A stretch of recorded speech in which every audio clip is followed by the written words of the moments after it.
Mulhouse, ici Mulhouse. Bienvenue à Mulhouse. Mulhouse est une ville touristique. Oui, messieurs, dames. Mulhouse est une ville touristique.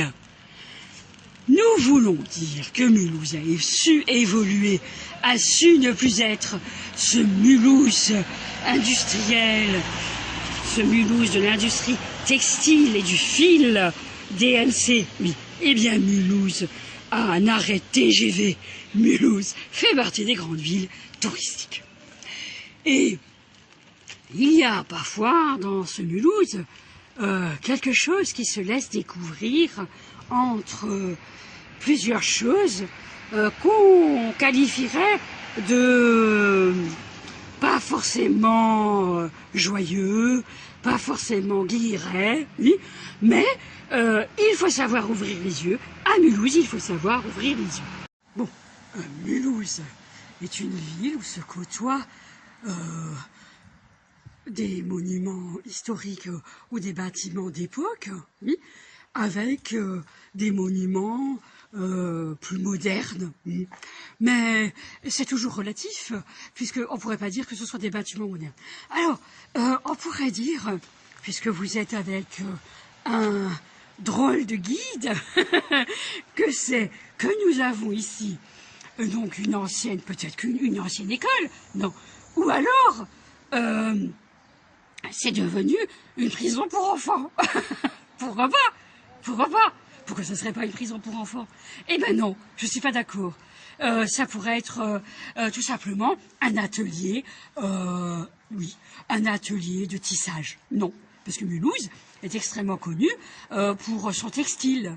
Oui, tout à fait. Et chaque année, à Noël, vous découvrez un nouveau tissu imprimé typique de la ville de Mulhouse.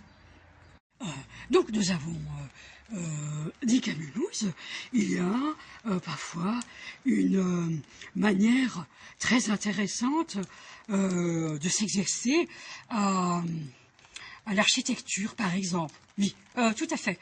Ou, c'est-à-dire savoir regarder une ville, quelle qu'elle soit. Pourquoi pas? Oui, pourquoi pas. Donc, ici, à Mulhouse, nous avons des choses très singulières, mais il faut pas s'en effrayer outre mesure, mais ce sont des choses qu'on peut voir de cette manière-là très régulièrement. C'est normal, c'est tout à fait normal. Sur le plan touristique, c'est une manière peut-être de vous proposer, de vous rappeler à un hôtel ou une chambre d'hôte. Vous savez qu'à Mulhouse, nous avons beaucoup de chambres d'hôtes, de très belles factures. Oui, tout à fait. Nous avons des chambres d'hôtes extrêmement intéressantes à la réservation et des hôtels, oui, tout à fait. De différentes catégories d'ailleurs, oui, tout à fait. Mais ici, nous avons ici forcément un hôtel qui pourrait vous proposer quelque chose comme... oui, est-ce que vous voulez dormir à l'hôtel ou découvrir tous les services de l'hôtel? Tout à fait, tout à fait. On arrive ici dans une rue. Bon, on arrive ici dans une rue. Bon, je ne suis pas d'accord de dire que Mulhouse, ça fait frollo. C'est faux. Mulhouse a beaucoup investi pour l'embellissement de la ville. Et ces rues gardent leur typicité de Mulhouse. Vous allez à Paris, c'est pareil. Oui. Vous avez des bâtiments qui côtoient de sublimes bâtiments, des monuments historiques protégés par l'UNESCO. C'est pareil à Mulhouse. Oui. Ici, nous avons la rue du Travail. Oui. Donc, nous avons ici des exemples de ce que Mulhouse aime faire. Ce sont des façades qui peuvent être bigarrées comme ça. Ça fait penser parfois à la Hundertwasser, à Vienne en Autriche. Oui. Justement, c'est quelque chose que Mulhouse met en avant. Oui, tout à fait. Mulhouse a beaucoup restauré et a beaucoup embelli Mulhouse dans une mesure où on ne peut pas le faire autrement que comme ça. Oui, donc Mulhouse, ici Mulhouse. Oui. Donc nous sommes dans une manière qu'ont ces personnes de vouloir toujours dégrader ce qu'on peut dire de Mulhouse. Je suis pas d'accord, ça ne fait pas prolo, il faut savoir ouvrir les yeux, c'est tout. Ici c'est la rue du Chevreuil, c'est une petite rue qui est à côté, non pas du Chevreuil, du Chevreuil, oui. C'est une petite rue qui est à côté d'un parc.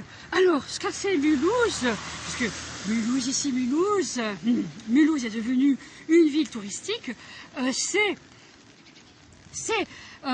tous ces efforts consentis pour faire découvrir Mulhouse. Et Mulhouse a installé de nombreux parcs ces dernières années. Alors, ici nous sommes rue Koechlin, oui. Donc c'est et là c'est pareil. Donc Mulhouse ici, Mulhouse, un drôle de guide touristique peut-être, mais nous voulons dire que Mulhouse gagne à être connu, et je ne suis pas d'accord avec ces mauvaises langues qui comparent Mulhouse à des rues de New York comme le Bronx. Jamais, jamais, ça c'est vraiment une vue de l'esprit, vraiment, jamais. Mulhouse n'est pas une ville coupe-gorge, c'est pas vrai, c'est pas vrai. Et donc là vous avez des façades qui ont gardé leur authenticité. Donc on a ces volets qui ont été conservés, mais ça ce sont des volets, vous savez, vous allez en Angleterre, c'est pas forcément, en Écosse, c'est pas forcément des choses qu'ils voient souvent. C'est vrai, les shutters, comme ils disent, oui, c'est vrai, donc ils en ont aussi, mais c'est vrai que c'est une façade, oui, qui rappelle les façades de Mulhouse. Alors, pour vous donner donc Mulhouse ici, Mulhouse, donc Mulhouse, ville touristique. Nous sommes, il faut pas hésiter à déambuler dans les rues pour découvrir Mulhouse. Mulhouse est une ville touristique, une ville qui gagne à être connue, à être visitée. Avec Alors, il y a une initiative qui a été lancée, l'aménagement de la ville, ça s'appelle Mulhouse Diagonale, pour permettre le déploiement des infrastructures sur tout Mulhouse. Bon. Il faut comprendre que Mulhouse est aussi une ville commerciale, industrielle, et Mulhouse a Peugeot pas loin, hein, donc on a Peugeot qui est la plus grande industrie mulhousienne. Oui, tout à fait, tout à fait. Donc Peugeot est rattaché à Mulhouse. Oui, c'est ça, exactement. Donc il y a encore de grandes entreprises à Mulhouse, et ça, c'est important de pouvoir toujours redynamiser le bassin économique de Mulhouse. Oui, alors c'est drôle à Mulhouse, il y a des petites rues comme ça. Alors il y a des passages, on appelle des passages, le passage des Lauriers, le passage Sainte-Thérèse par exemple. Oui, il y a des petits passages, ce ne sont pas des rues passantes. Donc les quartiers, ce sont des quartiers résidentiels presque au centre, presque pas loin du centre-ville, qui sont où il y a très peu de bruit, hein, finalement, de la circulation. Il y a très peu de...